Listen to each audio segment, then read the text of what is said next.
thanks a lot for your attention, and thanks a lot for your interest in the topic of refugees. My name is Julia Zelvenska, and I work for the European Council on Refugees and Exiles, ECRE, which is an alliance of 90 NGOs across Europe, and I also coordinate the ELENA network, which is a forum of over 500 practitioners across Europe. And I'm happy to welcome you to the breakout session on the perspective of Central and Southern European countries in relation to a refugee crisis, which is very timely and needed. So I'm grateful to PILNet for organizing it. So in ECRE and the ELENA network, we actually do not really like using the word refugee crisis in Europe, and there are a few reasons to that. First of all, if you think of it as an individual, as from the individual perspective, it's actually quite a dramatic and personal tragedy for you to leave your house, to leave your loved ones, and also your possession, and probably you're never going to return to. And actually, this crisis has been going for years, and many European countries are turning their blind eyes to that, and they're doing it even now, when the numbers became unthinkable. Secondly, we already heard today that most of the displaced, and now there are over 60 million displaced in the world, are hosted in the developing countries. Over 86% of these people are actually not in Europe. And Europe is trying to make sure that these people are not able to reach it. And this is why I think it's quite important for legal practitioners to make sure that the terrible European policies are not taking place. Actually, there is supposed to be a common European asylum system, and Europe is supposed to be treating people in the same manner, but it's not happening, and in some countries, people are being detained, even families with children are being detained, even though there is a legal obligation not to do so. And also there are issues with psychological and medical assistance, even though there is a legal obligation, and it's very good for the whole society to provide this assistance to people. And actually, speaking about numbers, if we talk about the second quarter of 2015, there have been 213,000 people reaching 28 member states. So basically, if you think of this number, it's not such a huge number if Europe would have been making sure that all the legal obligations are ensured. But today we're not only going to focus on protection seekers and refugees and those in need of international protection. We wanted to look at a broader picture. We wanted to also speak about the situation of undocumented migrants in Europe. Undocumented migrants, they are coming to Europe for various reasons, and they also find themselves in irregular situations for various reasons. But what unites all of them is that they are all human beings, and they should be treated with dignity and respect, which is also not happening, and they are an easy target for abuse and exploitation. And if you think of the word dignity, it's not only legal, it's not only moral and ethical concept, it's also a legal concept. And it actually enshrined in many European constitutions. And the first title of the EU Charter of Fundamental Rights is called Dignity. And the first article of the Charter says that human dignity is inviolable and it should be protected and respected.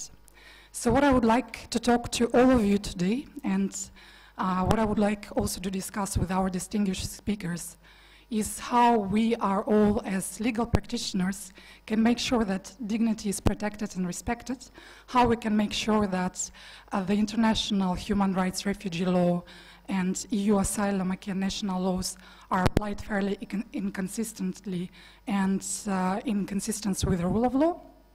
And actually, it's my greatest pleasure to see many familiar faces in this room. And it's also my great pleasure to welcome our distinguished speakers, Maria Giovanna Maniere from PICUM, and Luca Mazera from ASGI, and Marta Pardavi from Hungarian Helsinki Committee. And I would also like to encourage a very active participation from you, and we would be very happy to share from your experience. So I think my first question to Marta and Maria. And I would also like to mention that Maria has been very kind as well, not to be only a speaker but an interpreter for Luca. So thanks a lot for your role, double role today. So my first question to Marta and Maria is basically what kind of human rights violations you have seen in your daily work, in the work of your organizations. Thank you very much, Julia, for the introduction. PICUM is a network. We are a network of around 140 organizations active in 31 countries, not only in Europe. And we've been active for the past 15 years in the protection of undocumented migrants' rights. When I speak about undocumented migrants, as Julia was mentioning, I'm talking about migrants who found themselves in a situation of irregularity for various reasons that are not always and often not linked to irregular entry, but are rather the consequence of having lost a regular residence permit. So linked to this, in the past 15 years, we've unfortunately seen a long list of human rights violations against undocumented migrants. I would like to highlight a number of them without going too much into detail about this right now, knowing that we will come back to some of these violations.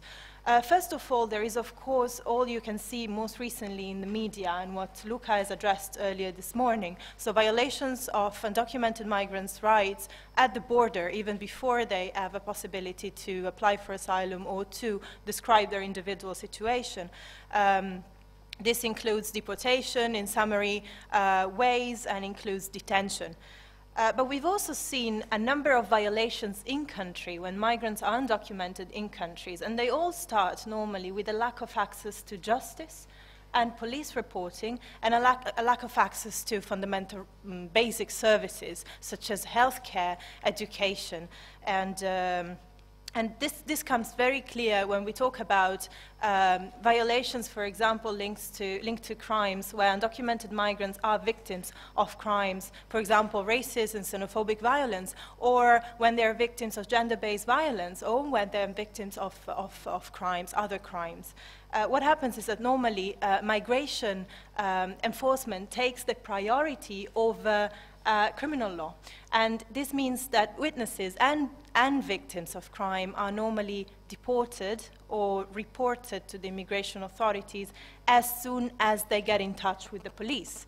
And this is one of the main things. Another thing I want to mention before passing the word to Marta is labor exploitation. We're witnessing very, very severe forms of labor exploitation that often amount to human trafficking, but not always. And as you know, this is also a very complex legal definition.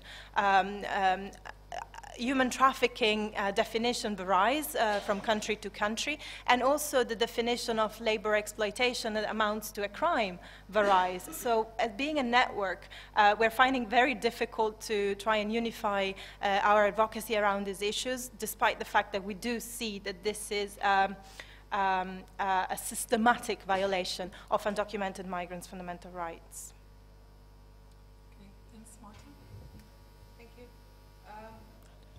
As an organization that provides legal assistance, we've been working with asylum seekers and refugees. Is it working now? Okay, sorry. So we've been working with providing legal assistance to asylum seekers and refugees for many years in Hungary, and actually the problem seems to be constant.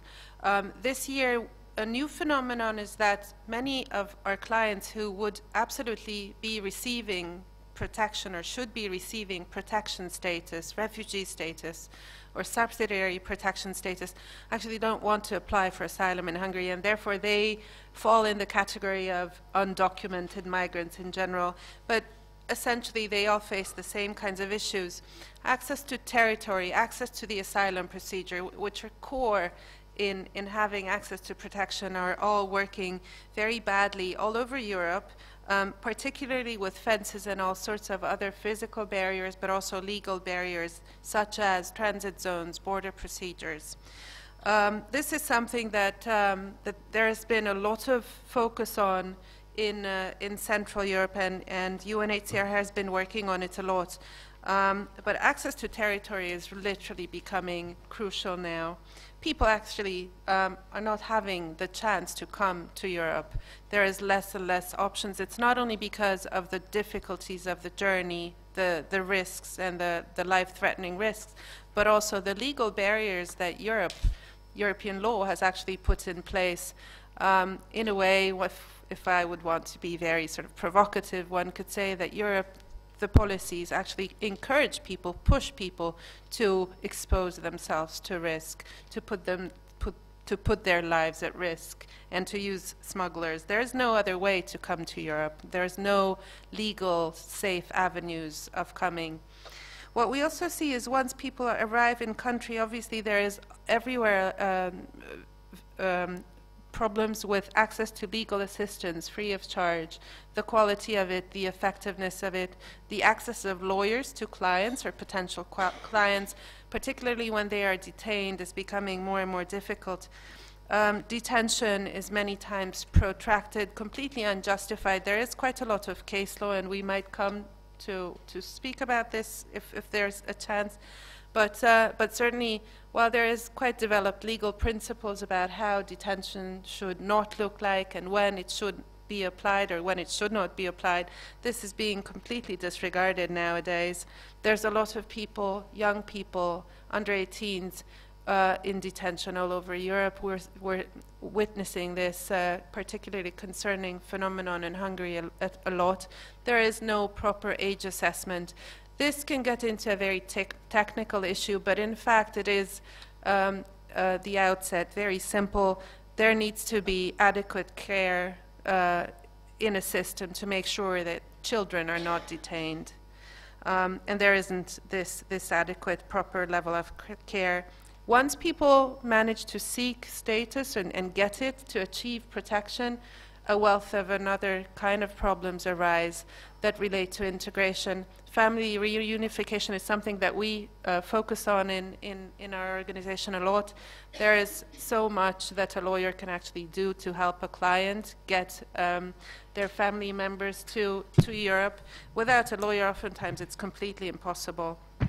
But there is also, when it comes to other features of daily life, such as housing, education, employment, all sorts of basic issues, there is rampant discrimination, and also obviously the legal framework in many countries is not adapted to ensuring access to these welfare systems for people with a variety of protection statuses.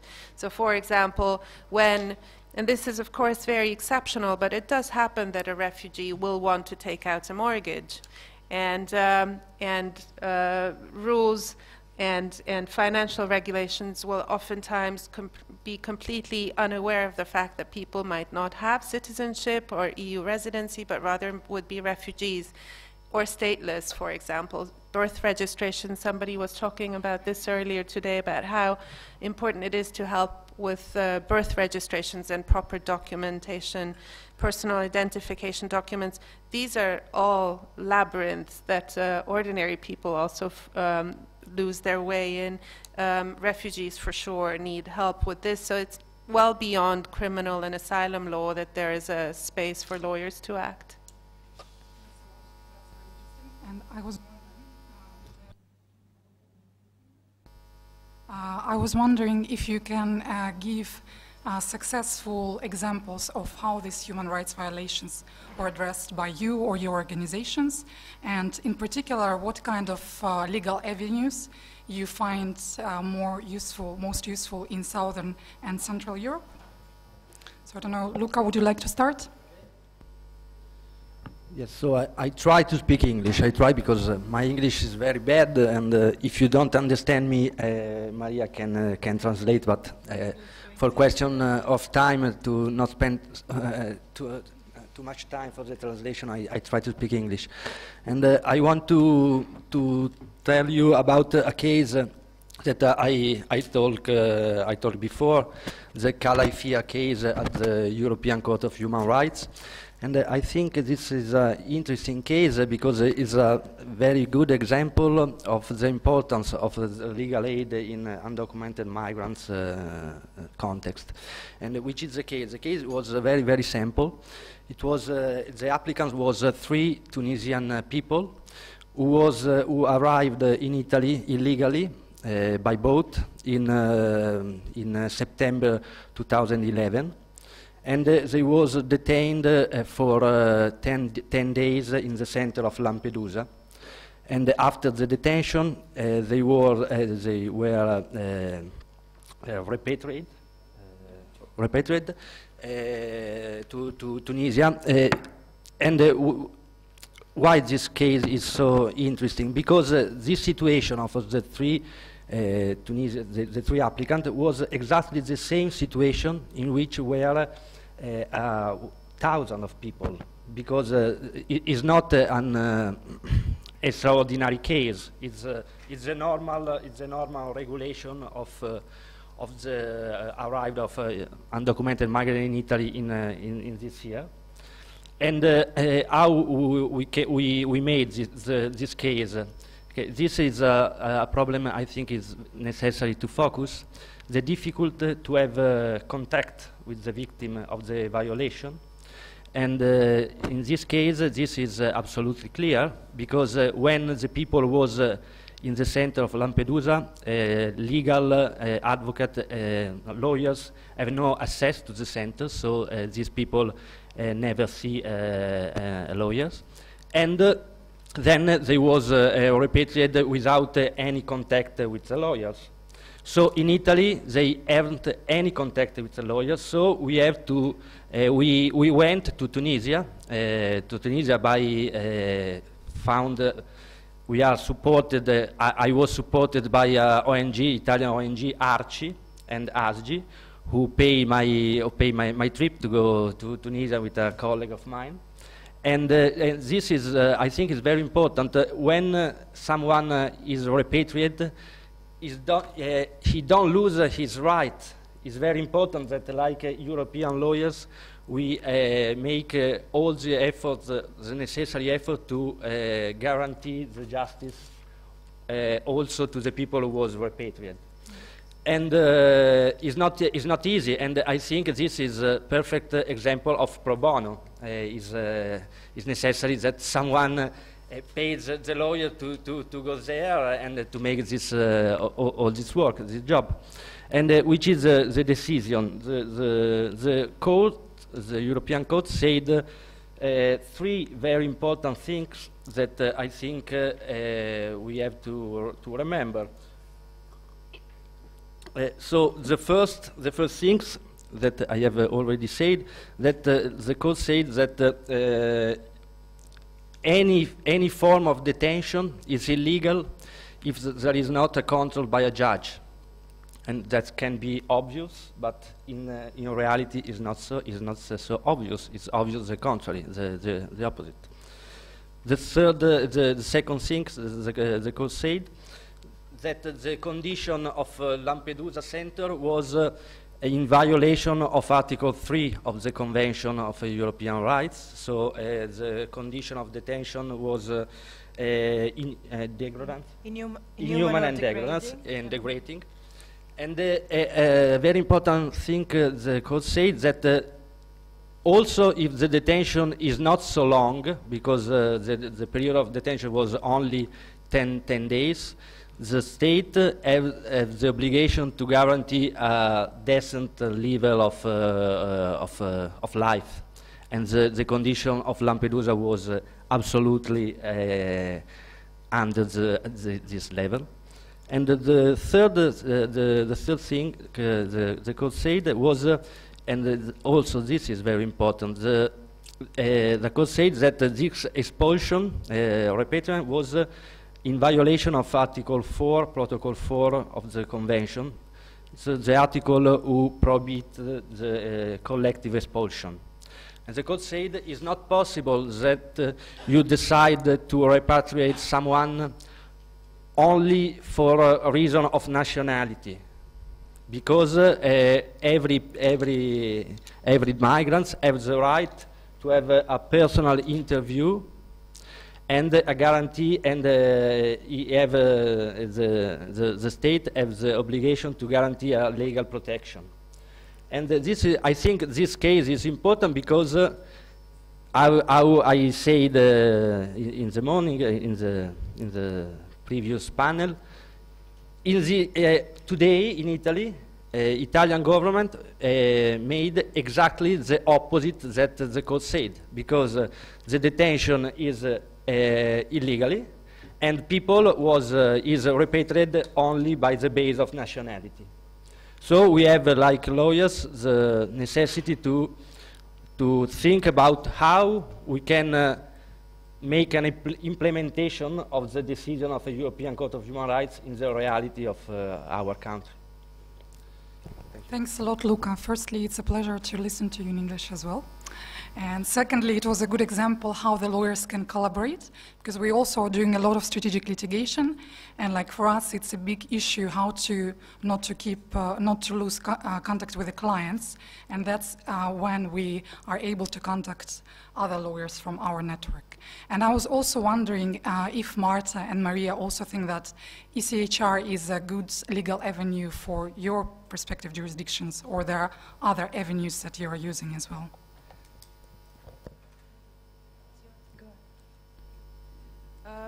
The Helsinki Committee in Hungary has been working on trying to take as many cases to the European Court of Human Rights as possible, particularly because domestic litigation affords very limited opportunities because of the legal framework. So with no other real option, we must. And we find that, in fact, it is sometimes the only way that a government can be forced to change bad policy.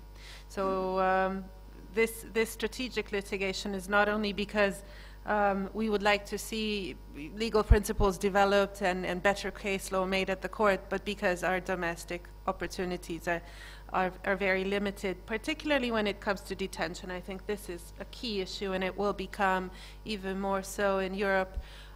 There is an expanding zone of detention, all sorts of situations where people are in de facto deprivation of liberty, which are not considered as detention nowadays. The hotspots that you mentioned, transit zones, issues that have actually been already decided by the Strasbourg court many years ago, where we thought this is already solved. We're seeing them back on the agenda, and the core principles and the case law, I think, need to be reinforced. For example, what we see in Hungary now is that there is a transit zone established at the Hungarian-Serbian border. It's actually just a little compound of metal containers where people are supposed to be entering to have access to the country. People who don't have lawful documents, irregular migrants, should be going in there. Their case should be processed in a quite rapid procedure. If they seek asylum, they would be, in most cases, their claim would be considered in this transit zone. They would stay in the transit zone, and their claim would be considered in a very fast track border procedure. There have not been many people actually in this situation, but the legal framework is such that people could be held here for 4 weeks, and there is no detention order. There is no review of the detention by any authority. There is no lack of opportunities for assistance to be offered to these people. There is hardly any real framework. This is something that we would like to have the court and also the European Commission, as it flows from EU law, look at. But there's also issues which have already been dealt with by the court. There were cases taken by my colleagues that focused on asylum seekers being detained in a facility and in a legal framework that was meant for immigration detention, for removal, to effectuate a removal from the country. They were detained in the same legal framework and in the same detention facility. And this was actually the Strasbourg court's decision that forced Hungary to change this practice.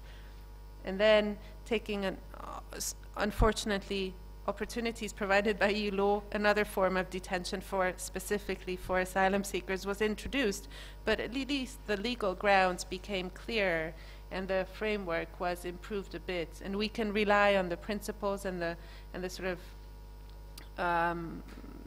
the rulings of the court to argue future cases. So that I think is something that is quite effective. But there's a myriad of other issues that are coming up, which are very complex and have to be looked at carefully, such as, which is also I think something that's very popular nowadays, is lists of safe countries of origin, lists of safe third countries, that if asylum seekers transit, then their asylum claims will not be considered, how these lists are construed, which are the countries that get on the list, what kind of control mechanism exists in domestic law and also in the domestic court system to make sure that people don't get returned to countries where they could be facing refoulement. This is, I think, something that we should all work together on. Maybe I just want to go back to the question about successful examples of successful ways of addressing these violations that I was listing earlier. And as litigation has been addressed pretty much by my colleagues, I just wanted to mention other ways that do involve high cooperation of legal experts, lawyers, but that do not involve litigation necessarily, where we have seen to some extent positive impact. I would like to mention maybe two examples, and I would like them to be practical so that you can also try to see what I'm referring to. The first one is something that we did with our members in Spain when a new proposal for amendments to the criminal code were proposed as to introduce criminalize providing rent to undocumented migrants. And there was a project called Salvemos la Hospitalidad, which means let's save hospitality in Spanish. And through this, there was also a communication campaign. Legal arguments, very accurate legal arguments, were developed, and they were presented to all civil society organizations at regional and local level, which, as you know, are very strong reality in Spain. And these legal arguments were presented at local and regional level in the local and regional parliaments. And through these petitions were adopted, and eventually the local and regional parliaments, we call them that way, through these legal argumentations were able to debate this in public and somehow prevent the discussion later on in the parliament at national level. So also to see how local and regional actors can be involved sometimes or engaged even before the national level. The second example is linked to the recently adopted EU Victims Directive that is applicable to all victims of crime, including those who do not have a regular resident status. This directive has now it has to be transposed by mid-November by the EU member states, and we did, with our network, develop a number, again, of legal arguments, trying to highlight why and how the Victims Directive can be applicable and has to be applicable to all victims of crime, irrespective of resident status. So we made legal cases, like legal scenarios, very clearly, and in trying to influence the transposition process, so the legislation that is then now to be adopted by the member states.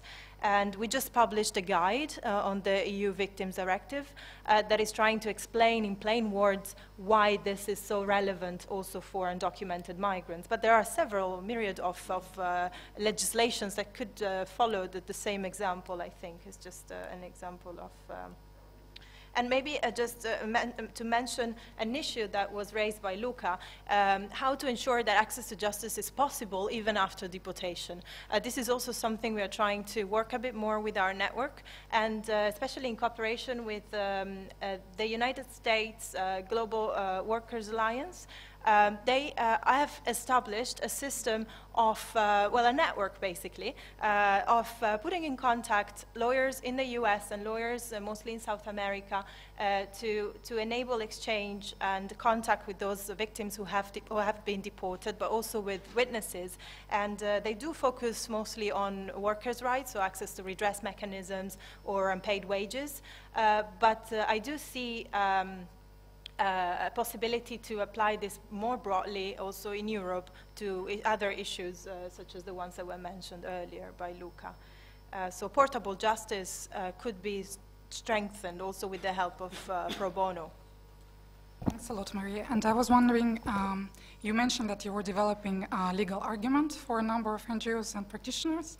And I was wondering if you ever used any external legal experts, if you had any collaboration with any pro bono law firms, and if you can talk about it, perhaps. Sure. So we do have a history of cooperating with a series of actors. So first of all, individual lawyers, and this is because as was also mentioned earlier, we find it easier to engage with those lawyers that are already familiar with the issues that we do work on, and sometimes we need specialists from a specific country that work on a very specific aspect. So this was the very first and natural way for us. So we sought out to these lawyers that we knew, and there are individual lawyers that already work with undocumented migrants. But we then realized that positive cooperation and very fruitful cooperation was also possible with legal clinics. So we did cooperate with legal clinics, including with clinics in the US, who did very nice comparative analysis for us and legal arguments, for example, on the concept of portable justice. And with pro bono firms, especially when it comes, this year we're working on forms of labor exploitation, for example. We're also looking at, you know, we're talking a lot about access to Europe, no, safe access. And as part of that, within my network, we are looking at access to Europe, for example, for work. But what we realized is that there's not enough information and comparative information as to what channels are available in Europe for regularization and for work. As this is a huge, massive work, we are doing this with the help of PILNet and several pro bono firms. And we are hoping to have a comparable, to gather together all this information that we are collecting, and to, yeah, with a view of informing our advocacy on this topic. We're also looking at family law. Let's not forget there are so many issues that are connected to migration. So family law is another area where we're trying to compare how child participation is perceived in family law and ensured in family law as compared to how little it is in migration law. So the best interests of the child are normally assessed in a standardized way without really hearing the child, whereas in family law there are promising practices. Okay, thanks a lot. That's very interesting. And Marta started mentioning the strategic cases that your organization were involved with. And I was wondering if you can talk a little bit more about strategic cases and maybe strategic cases in the CJEU or other courts. No, first to Martin and then to you.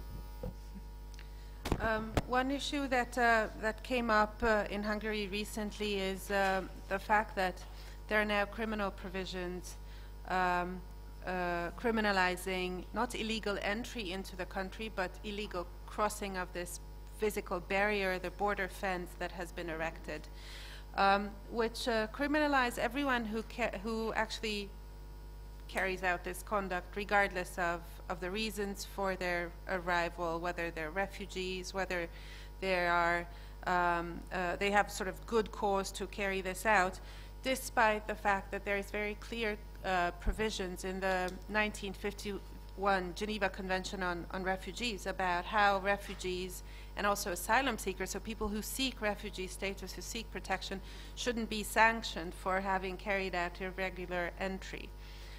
They shouldn't be punished for that, neither in administrative procedures or in criminal.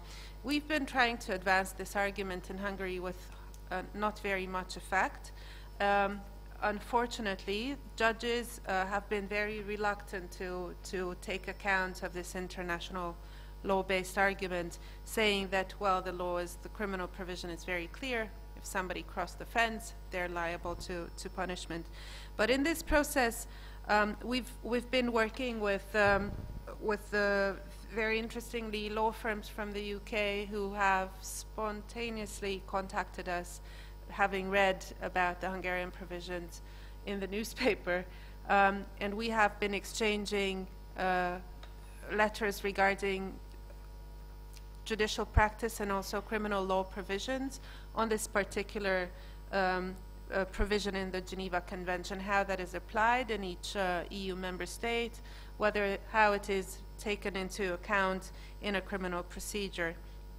Some other things have also come up which would be potentially very interesting issues in the European Court of Justice. Obviously, lawyers can't turn to the European Court of Justice, but we can raise persuasive arguments in domestic courts so that judges would be keen on taking the argument further and to turn with a preliminary question to the Luxembourg courts. And some of these issues concern exactly the safe third country principle, how that is applied, whether the Hungarian provisions and many provisions in now national legislation are in line with the original idea in EU law.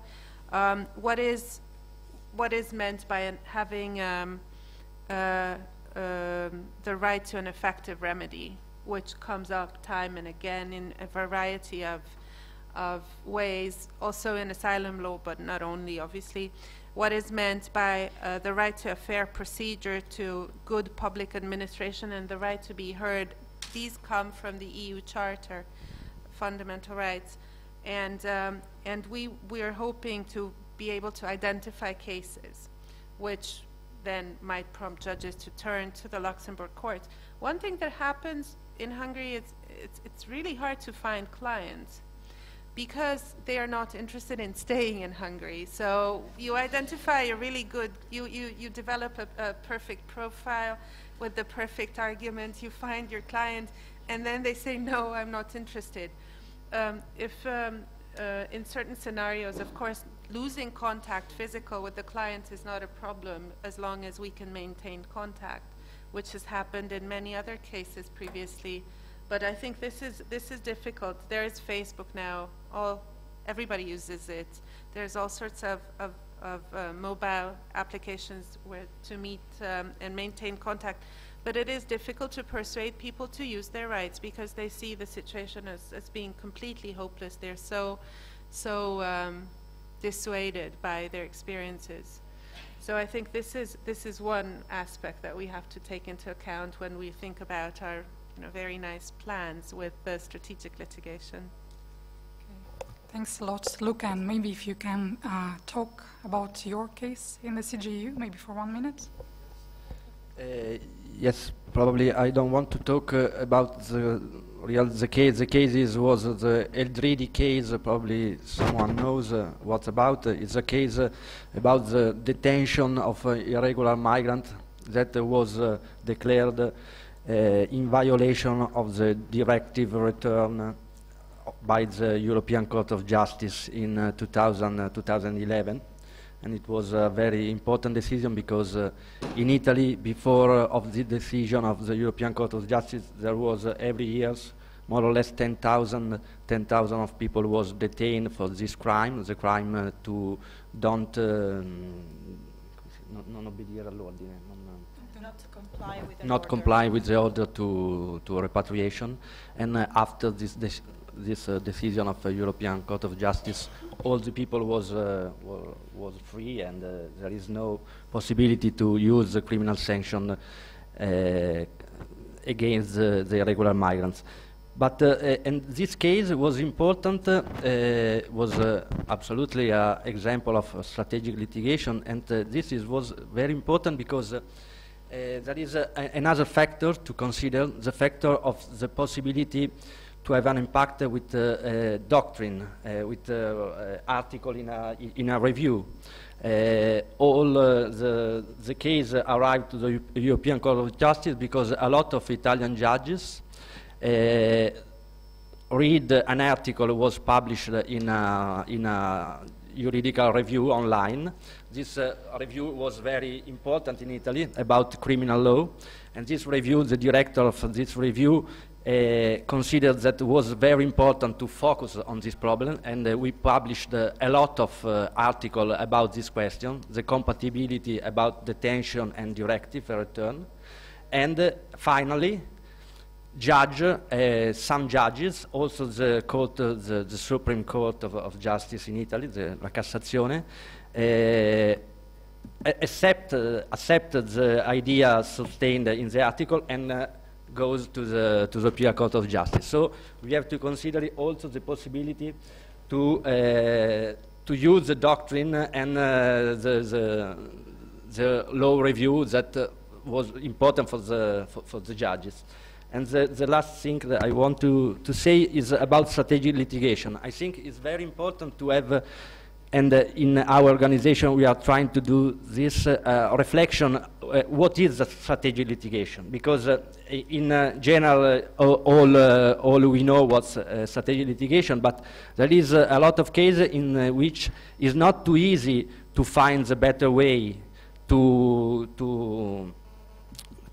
contrast some legislation. For example, it's not easy to decide if it's better the national way of international way, which kind of court is more sensible of this problem, European Court of Justice, European Court of Human Rights. And so I think also a theoretical reflection about strategic litigation is important in every field, because strategic litigation in field of migration law is different about strategic litigation in family law or in criminal law. And in Italy, absolutely there is not a high level of reflection about strategic litigation in general, and I think this is important and can be the PILNET forum that can be a good occasion to think about this. Thanks a lot. I'm aware of the time constraints, but I think strategic litigation is something very important, and there have been lots of examples when the law firms actually were instructed to help civil society represent their clients. And my question is to the audience, if you have any experiences that you would like to share with us, that could be good examples for everyone else. So a strategic litigation which I'm currently looking for help on relates to labour exploitation in detention. So in the UK we have 30,000 people detained every year. We have 12 detention centres. And the biggest irony is that the people who are eligible for detention are not allowed to work in the UK. When they get into detention, they are allowed to work for £1 an hour. We recently got under the Freedom of Information Act disclosure about the extent to which detainees are working. They are cooking, cleaning, painting, doing all the DIY and running the detention centres in privately run detention centres. They're run by private companies and they're actually generating a profit. So they're running their own detention for profit. And so the minimum wage in the UK is £6 an hour. In detention, they're being paid £1 an hour. There has been no challenge so far to this practice. I wonder whether there is any equivalent practice going on in other European countries. Has this practice been challenged? And whether or not in this room there are any specialists in employment law who would be willing to help my organisation to challenge that practice. Okay. Are there any comments? Well, quick comment from me. I'm working on the case in relation to the Czech Republic in this regard, so maybe we can talk during the coffee break. And coming back to my previous question, I was wondering if you can share good experiences of civil society law firms litigation practices. I think, yeah. My name is Steve Schulman. I'm a pro bono partner in a national law firm. And the one thing, this is more kind of offering a resource, but you all may know that in the U.S., the largest part of our pro bono practices is asylum work. We have hundreds and hundreds of lawyers in the U.S. who have now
Yeah, I think that was a comment. Yeah.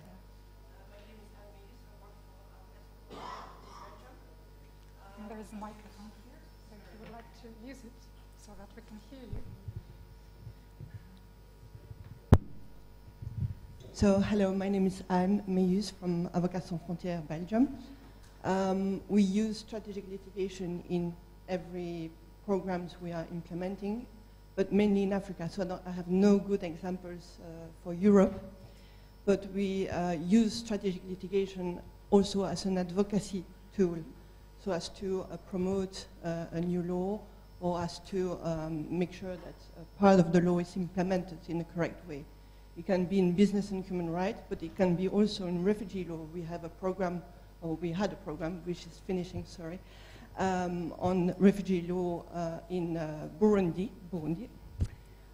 So where we have used also strategic litigation with the help of experts or lawyers from France and Belgium. We've had expertise on refugee law to come and help and mentor and coach local lawyers to introduce a case in front of the administrative court, which was a first thing in Burundi. Okay, thanks a lot. I think we have to have one last comment from Rachel. Hi, Rachel Levitan from HIAST, which is a US-based refugee organization. And on the issue of strategic litigation, we've been working with the UN Refugee Agency and colleague Carol David is here for the last number of years to organize refugee NGOs that are engaged in strategic litigation with the UN Refugee Agency to develop a series of best practices globally. So because there aren't a lot of implementing partners at the UN Refugee Agency in Europe, our participation has been fairly low among European lawyers or NGOs. But the idea is to bring together agencies and lawyers who are engaged in strategic litigation in Africa, Latin America, Asia, to talk about issues like the ones that you're raising about finding the right plaintiff, finding the right issue to go forward with, whether it's access to territory or asylum, or issues like social and economic rights that you're talking about. So it's something that we would be very happy to kind of expand and connect with European partners who are interested in bringing together best practices across the EU. Thanks a lot. And who would like to take the question on the American example? Well, I personally think that many comparisons between the situation in the US and the one in Europe have been drawn, not only in relation with what is happening at the borders, which includes also building new fences and increased securitization of borders, militarization, but also more recent and, if you want, softer proposals that are now being tabled by the European Commission linked to smart borders, what they call smart borders. This will include a series of proposals that will include fingerprinting of all people that will enter from the border crossing points of the European Union, but they are largely inspired on some of the practices that were already developed in the US. There is interestingly, somehow, if you want, a lack of justification for these new proposals. But again, this is an area that hasn't been explored that much by migration-related civil society organizations, simply because we are so much focused on other more pressing issues, that issues concerning data protection and also the implications that these provisions could have on everyone, not just on third country nationals, I think have not been addressed very much. There are other, but I think the interesting thing with the US, and this is also what we tried to do with legal clinics in the US, is to try and identify some of the promising practices that are implemented there and that are not implemented here. For example, when it comes to civil society, I think there are very, very interesting developments. Civil society in the US tends to be sometimes more proactive, more creative. So we're also trying, well, sometimes, sometimes we have seen this, and I think we can learn from each other. So at least from that point of view, there could be some positive comparisons to draw. Thanks a lot. I think we have to wrap up. So just maybe to summarize what we've heard today, there have been a number of ideas, very inspirational ideas, mention how pro bono lawyers and civil society and networks can collaborate. They can collaborate on legal research. They can learn from each other. They can actually try and instruct each other, and then they can exchange experiences. And I think it's also very important not to forget the role the networks can play in boosting this cooperation. And I'm sure that Maria and I will be, and Luca as well, who is a part of the network in Italy, will be happy to talk to you on the role of the networks. And with this, I would like to thank you for your inspirational comments and your attention, and would like to wish you a nice lunch. Thank you. Bye.